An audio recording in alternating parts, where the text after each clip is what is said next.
Coming up on Mountain News at 5:30, after several attempts to pass legislation legalizing medical marijuana, supporters wonder if 2023 might be the year it finally happens. And President Biden insists our banking system is safe. What steps are government officials taking to contain the fallout from two recent bank failures? Plus, cold air continues throughout the region as we start this week. Details on those precip chances. Yes, precip as well coming up as Mountain News at 5:30 starts now. Dedicated to southern and eastern Kentucky, this is WYMT Mountain News at 5:30. Good evening, I'm Steve Hensley. And I'm Olivia Calvi. Kentucky is in the minority of states that don't allow for the use of medical marijuana. Advocates have been pushing, of course, to change this for more than a decade, and now, as Samantha Valentino reports, they say they are hopeful that could change sometime soon. Senate Bill 47, known as the medical marijuana bill, was filed by Paris Senator Stephen West early in the session, but saw no movement until day 18. This is an opportunity for the Senate to really take control and own this issue. In 2020 and 2022, bills legalizing medical marijuana passed the House with bipartisan support, only to die in the Senate. Now, Senate Bill 47 is on the agenda for a Senate committee hearing Tuesday. They've worked really hard the last 10 years. I don't think it's just been hard-nosed. They've been wondering how to get around, and they want to get it right. Matthew Bratcher is the executive director of Kentucky NORML. For years, they've been advocating for medical marijuana in Frankfort. Now they're heading back Tuesday, hoping to testify in front of the committee. Other than us just catching up with everybody else, we're pretty far behind. But there's a lot of patients in this state that could get some relief from this. Senate Majority Floor Leader Damon Thayer told the Herald Leader that if the bill has the votes to pass, he won't stop it.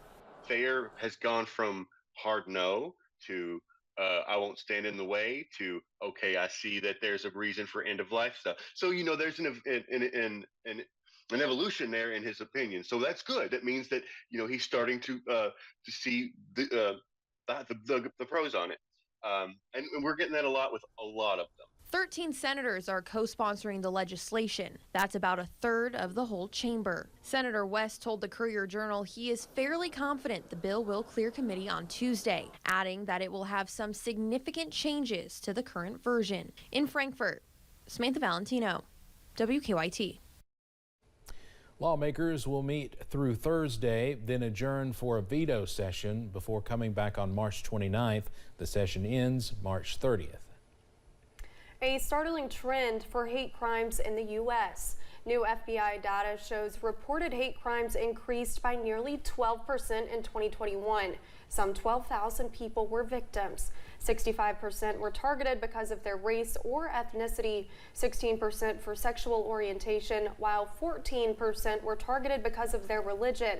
And these statistics are still incomplete. Many law enforcement agencies haven't submitted reports in the new National Incident-Based Reporting System. Senior FBI officials also say hate crimes largely go unreported.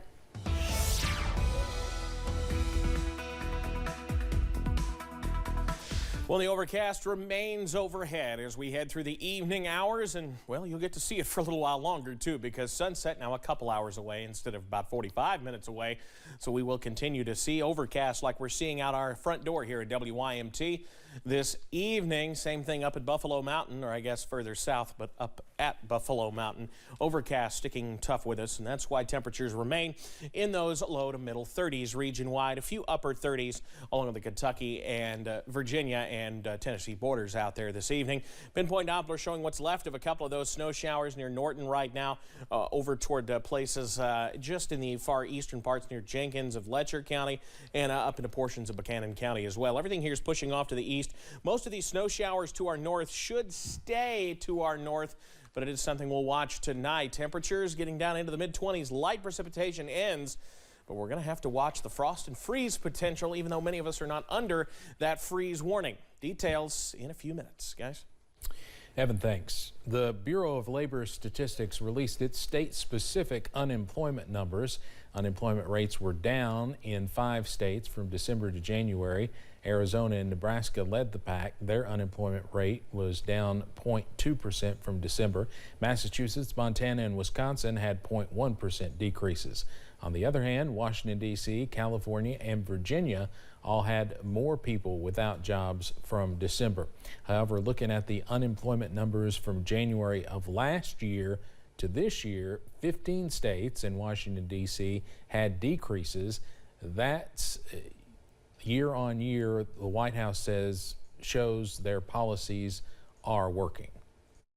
The president's policies, from the CHIPS and Science Act, the Infrastructure Law, the Inflation Reduction Act, all of them will add jobs to our economy, good paying union jobs that don't require a 4-year degree. A lot of these will ultimately be in the manufacturing sector as we build new factories. In a recent Gallup poll, just 34% of people surveyed say they approve of how the Biden administration is handling the economy. The government has taken steps to make sure that customers from a couple of failed banks aren't hung out to dry, while also trying to reassure Americans that these are isolated problems. CBS's Nicole D'Antonio has more from the White House. Leave for California. President Biden looked to reassure Americans Monday following the failure of 2 banks. Americans can have confidence that the banking system is safe. Your deposits will be there when you need them. The federal government announced emergency actions after the collapse of Silicon Valley Bank Friday and closure of Signature Bank in New York over the weekend. When we learned of the problems of the banks and the impact they could have on jobs of small businesses and banking system overall, I instructed my team to act quickly to protect these interests. Sunday night, the Treasury Department, Federal Reserve, and Federal Deposit Insurance Corporation announced they will ensure depositors have full access to their money today. That's a lifeline for customers, including Melanie Travis, founder and CEO of a swimwear company that banked exclusively with SVB. It's payroll, it's all of our bills, it's how we pay our suppliers. It is everything that the company has, and it was gone in an instant. Rescuing the depositors is not a bailout for the banks. The president said taxpayers won't foot the bill for these losses. The management of these banks will be fired. If the bank is taken over by FDIC, the people running the bank should not work there anymore. Third, investors in the banks will not be protected. Traders began dumping shares of bank stocks when the markets opened, with trading for some regional banks temporarily halted. Nicole D'Antonio, CBS News, the White House. The emergency actions taken by the government to protect customers of Silicon Valley Bank and Signature Bank could be extended to some of those regional banks if any of them should fail. Well, President Biden has approved a controversial oil drilling project in Alaska. The president gave the green light to the ConocoPhillips Willow project today.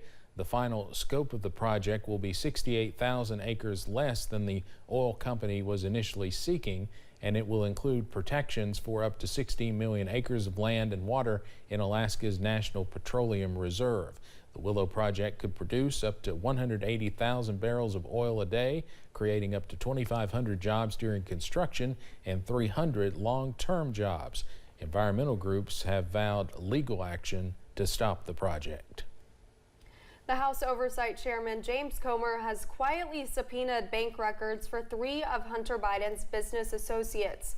The subpoenas call for all financial records starting in 2009, according to a letter by ranking Democratic Representative Jamie Raskin. The 3 targets of the subpoena worked with President Joe Biden's son Hunter to form a joint venture with executives of a now bankrupt Chinese energy conglomerate. The president has denied any involvement in his son's overseas business dealings. Iowa will hold the nation's first presidential nominating contest in 2024, and former President Trump is visiting there for the first time since announcing his presidential bid. The visit follows recent trips to the state by probable challenger Florida Governor Ron DeSantis and declared candidate former UN Ambassador Nikki Haley. Trump's visit also follows an invitation by Manhattan prosecutors for Trump to appear before a grand jury. Coming up on Mountain News at 5:30, the deadline to file your taxes is quickly approaching. We'll have expert advice for those of you who haven't done it yet. Plus, things stay cool for now, but another spring preview is on the way for at least a couple days. Details after this.